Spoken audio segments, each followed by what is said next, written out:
Welcome back to It's Not Normal, episode 5. Today we're going to be talking about a post that I saw on the Raised by Narcissists subreddit.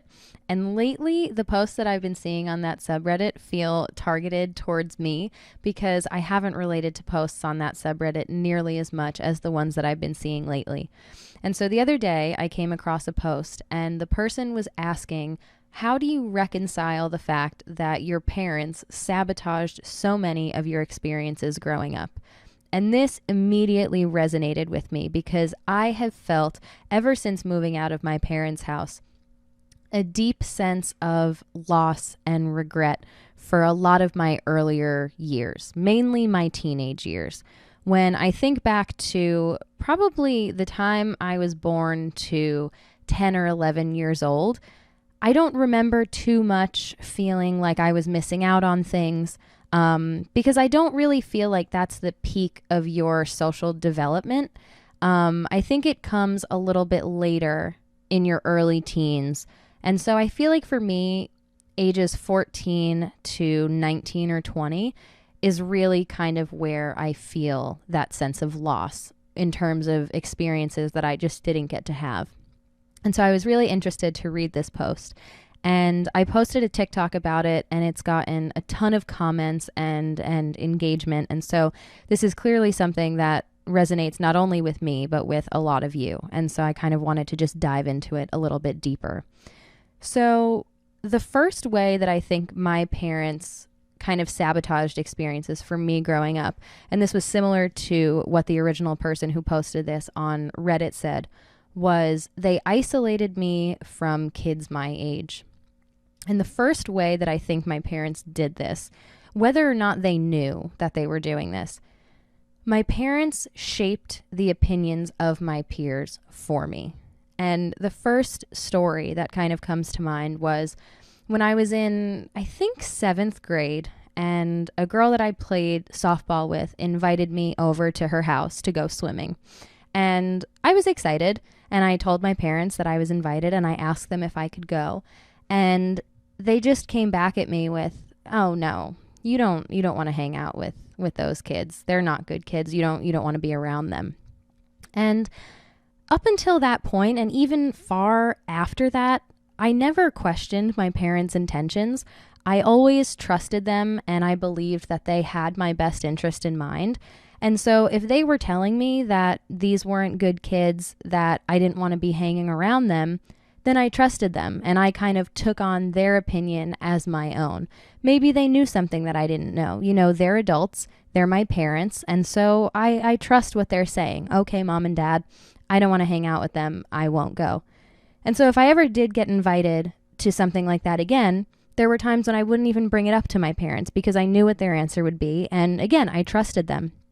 And even in school settings, when I would see these people, I would kind of keep my distance a little bit more just because I guess I knew that our relationship wasn't going to go any farther than school.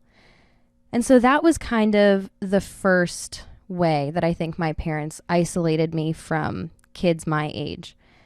It was also difficult because my parents were always around, and I think that parental involvement in kids' lives, to a certain extent, can be a really good thing, but I think the line needs to be drawn somewhere so that kids are given an opportunity to just be themselves without feeling like they're constantly watched. And for me, I mean, my mom was the PTA president. My dad was the coach of the softball team. They chaperoned every single field trip. They volunteered for the book fair. My dad DJ'd every single school dance. And so there are small experiences like wanting to dance with my friends.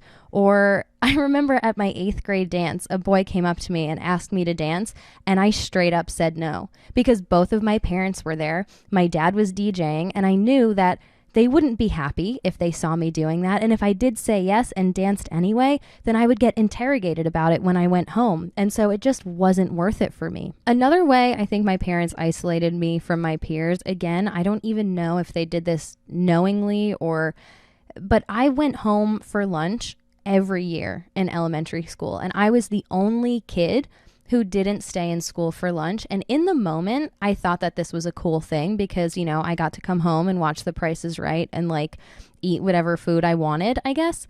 And so in the moment, I was pretty happy about it, but I didn't realize until long afterwards that lunchtime and recess was really the only time where I would have been able to kind of bond with kids in a non-classroom setting. It's where I think a lot of kids just kind of like had fun and socialized and got to chat without a lot of supervision like you had in a classroom. And so that's something that I missed out on for the entirety of my elementary school years.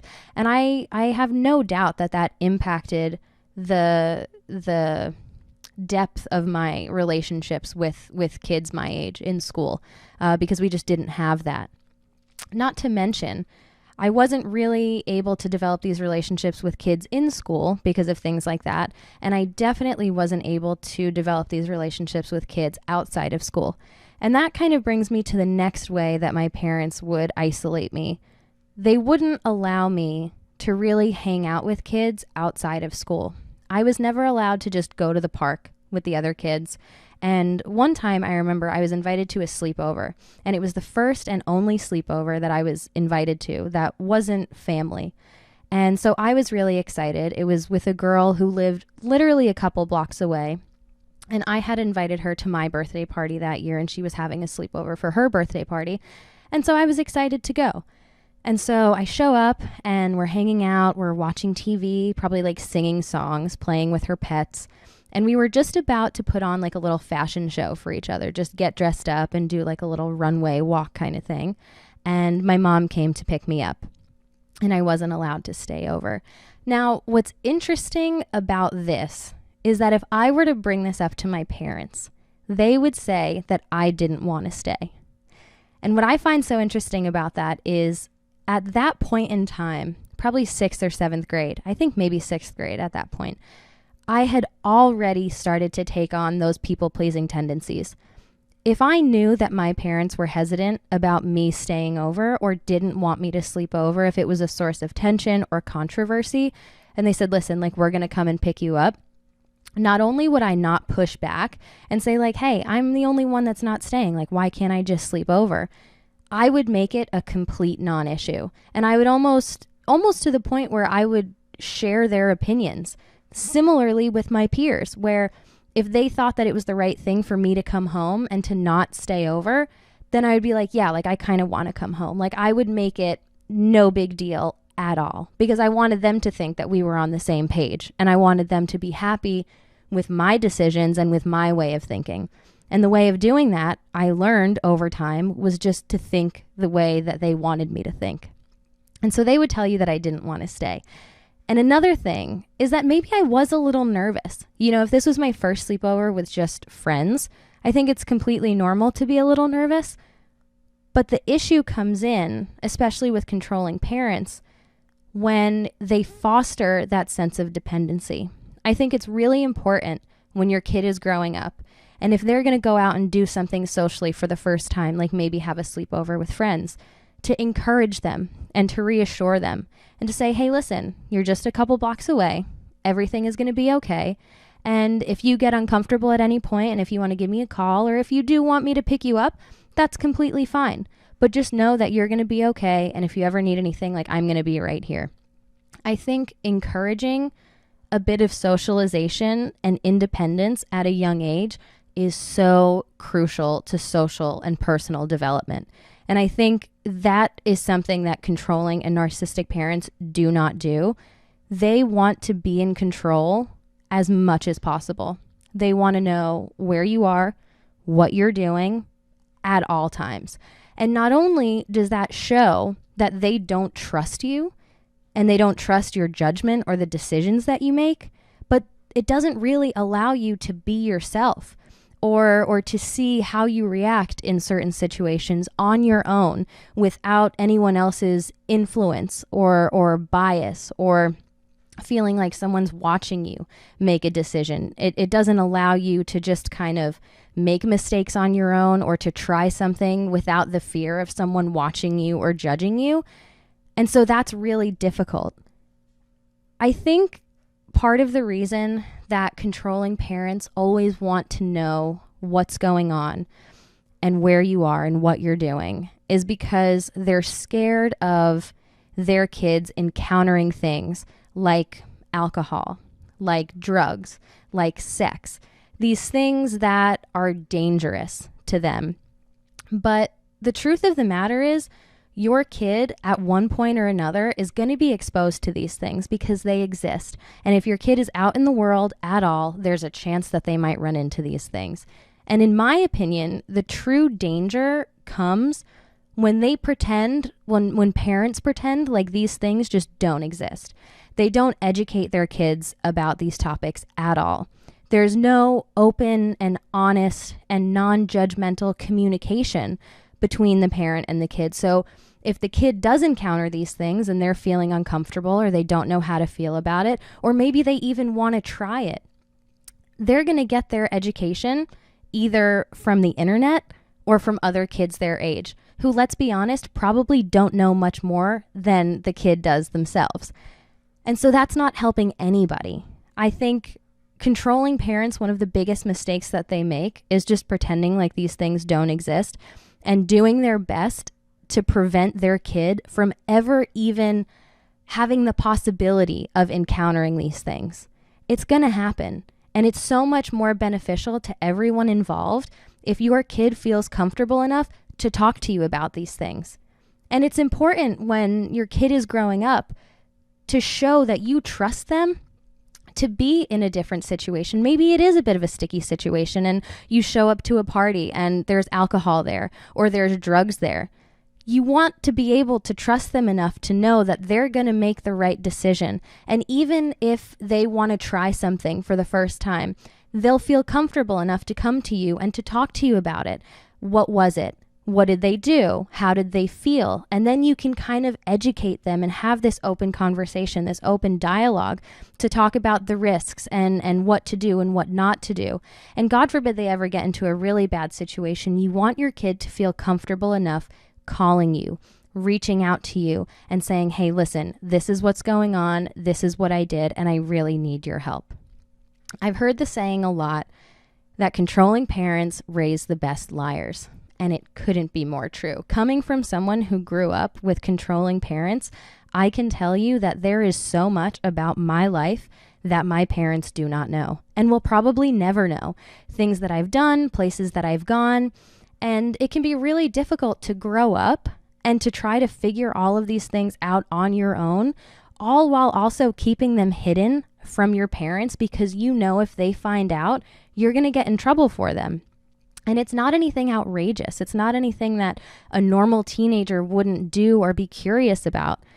And yet it's so much of a problem that you have to pretend like you're not doing it or that you're not even interested in it. And that was the case for me a lot of the time. If I knew how my parents felt about a particular thing, I wouldn't even bring it up half the time because I knew what the answer was going to be and it just wasn't worth the argument.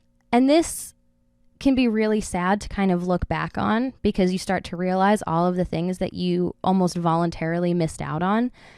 But there are other times when it's completely your parents just kind of like hindering your social development. And it makes me think of when I was in high school. I developed my first real group of friends that I actually hung out with outside of school when I was in high school.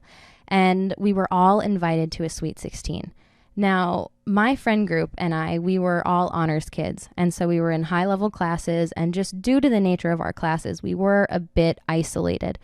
And we did our best to kind of socialize with everyone. We were friendly with a lot of people, but we saw most of the same faces in most of our classes throughout the day. And so I thought that this was a great opportunity for all of us to kind of socialize with kids outside of our main social circle. And again, being the academic kids that we were, it was kind of rare for the entire group of us to get invited to something like a Sweet 16.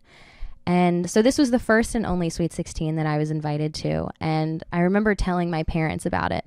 And coincidentally, that same weekend, my dad had planned a weekend trip for all of us, for the family. And so that was a little bit of a hiccup, but our plan was to come home from this weekend trip on Sunday morning, and the Sweet 16 wasn't until Sunday night. And so I was like, okay, this still shouldn't be an issue. So I brought it up to them, and my dad's response was, I don't want to feel rushed. I don't want to feel like I have to be at home at a certain time and come home from this trip at a certain time. So you better say no. Me, having no backbone at the time or feeling like I couldn't stand up to my parents, just said okay. And I remember seeing my friends' photos from that night, and it looked like they had so much fun. And I felt really upset that I wasn't involved, that I didn't get to go. And when you get older, I didn't realize how sheltered I was and how controlling my parents were until I was in my early 20s. And when you start to realize how many people your age had such different experiences than you growing up, it's really eye-opening. And that, for me, is when that sense of loss and almost grief for this childhood or these teen years that we never got to have really starts to kick in, because you learn about how people your age didn't get any flack from their parents for going to a Sweet 16, that not only did they go to one, but they got invited and went to a handful of them, or that they went to a couple different parties, or that they were able to talk to their parents the first time that they ever had a sip of alcohol, and they had kind of like this open and honest relationship with their parents. And you start to realize how many things you missed out on. One, because your parents didn't allow you to.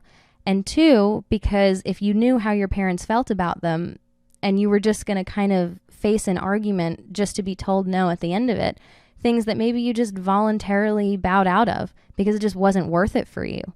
And it's kind of like a double whammy, because you realize how maybe different your life could have been. You know, maybe I would have had a bit more of a bigger social circle, or I would have developed friendships with other people that I never really got to outside of school if I had the opportunity to go to these places or to do these things. Maybe certain things wouldn't have been so difficult for me as I kind of moved into adulthood, because I had already experienced them or gotten a taste of them when I was younger. And it also makes you feel a bit isolated as an adult, because now when your peers are talking about what their high school experience was like, what their teenage years were like, you can't always relate to those same experiences because you didn't have them. And so it's like you're kind of reliving that isolation all over again. But now there's this added layer of complexity to it because that time has come and gone. And that is something that's always been really difficult for me to reconcile.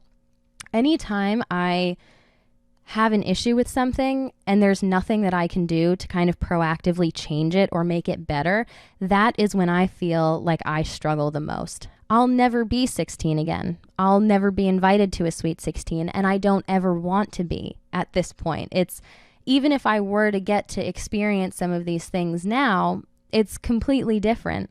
And so that's what's really difficult for me, is just kind of accepting the fact that I will never be in that time in my life again, with those people again, with the opportunity to experience those things again. And so I think that's where the whole idea of kind of mourning for this time in your life comes in, and that feeling of grief, because you just have to accept the fact that it didn't happen and it never will. And that's something that took me a really long time. And there are still times when I feel upset about it if I kind of dwell on it for too long, because at the end of the day, it is a sad thing. You always kind of find yourself asking, like, what would have been, or what could I have done differently? What would my life be like in these different ways if I got to experience a lot of these things? So that begs the question, how do you reconcile your parents sabotaging so many of these experiences for you? And I've been able to do it in a few ways, I guess. The first is by understanding and kind of being really real with myself that my teenage years, let's say 14 to 19, in the big picture of life, this is a relatively small chunk of time. And it's not as big of a deal as I thought it was in the moment, or even as big of a deal as I think it is maybe right now. I'm going to do so many more things in my life. And the more distance that I get from that time, I believe the easier that it's going to get. And I'm also a pretty firm believer in, everything that's meant to happen will happen. Things will come to you when you're ready. And so I understand that my life and me getting to the point that I'm at right now was a result of a million different decisions that I made. And I'm happy with where I'm at right now. I love the life that I'm living right now. And maybe if I had gone to a party or if I had made a decision differently, that would have changed my experience and kind of altered the trajectory of my life. And maybe I wouldn't be sitting right here doing this right now. And so that has probably been able to give me the biggest peace of mind in terms of reconciling all of this, is just reminding myself that any small thing that could have gone differently could have changed the course of my life. And if I'm happy with my life right now, then I have to be happy about the way that everything went. The other way that I've kind of been able to deal with this and I guess do something proactive about it now is to seize every opportunity that I want to now. For so much of my life, I didn't even fight to do things that I wanted to do because it wasn't worth the controversy or the tension that it would cause.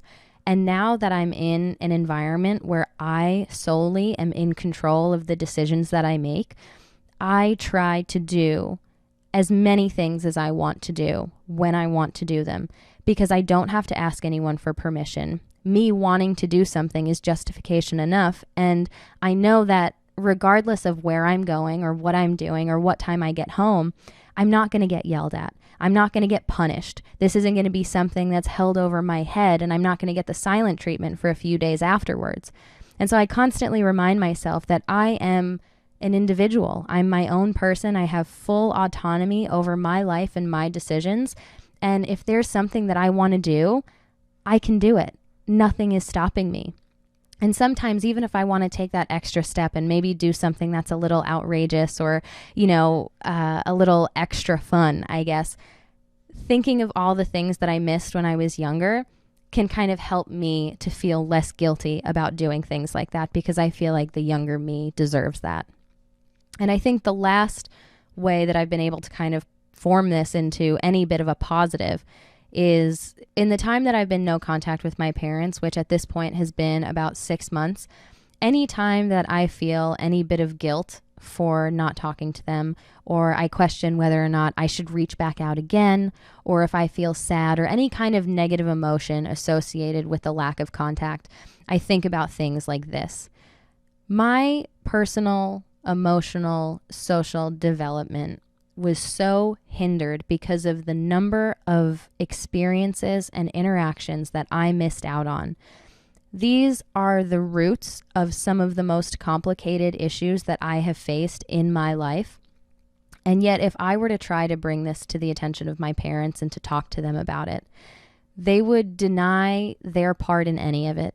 They would deny their existence of any of those things. Just like I said earlier, they would tell me that I didn't want to stay at the sleepover without realizing that I didn't want to stay, or I said that I didn't want to stay because I knew that they didn't want me to stay.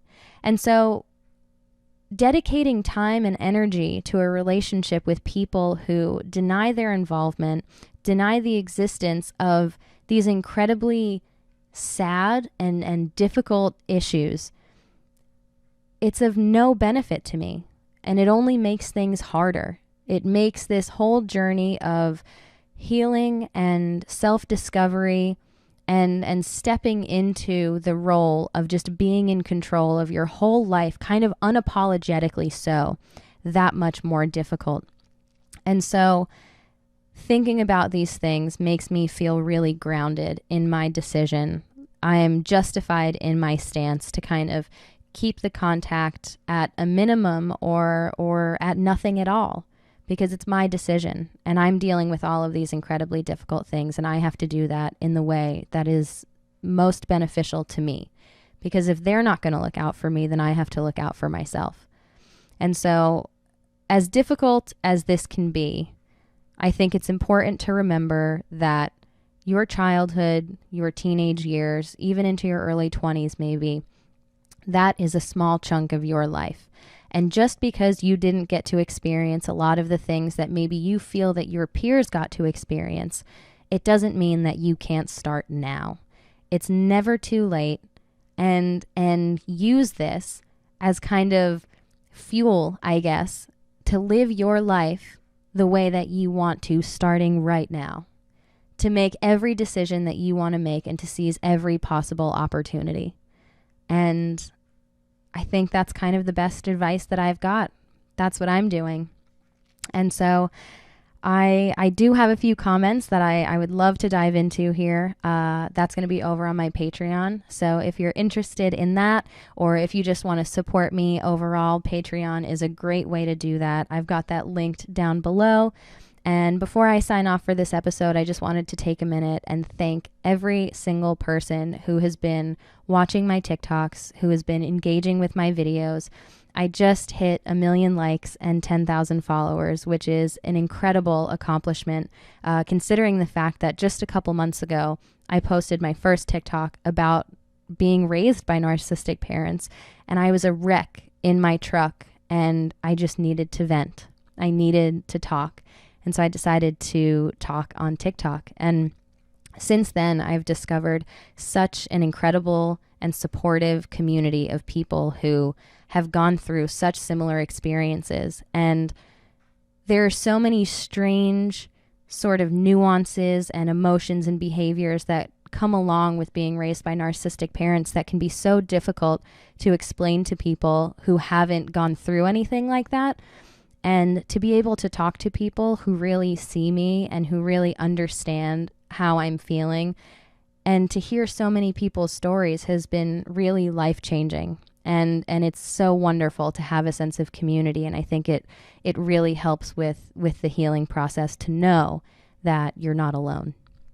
So that's everything that I've got for episode 5. I will be back very soon with another episode. And again, if you'd like to see me dive into the comment section, head over to Patreon.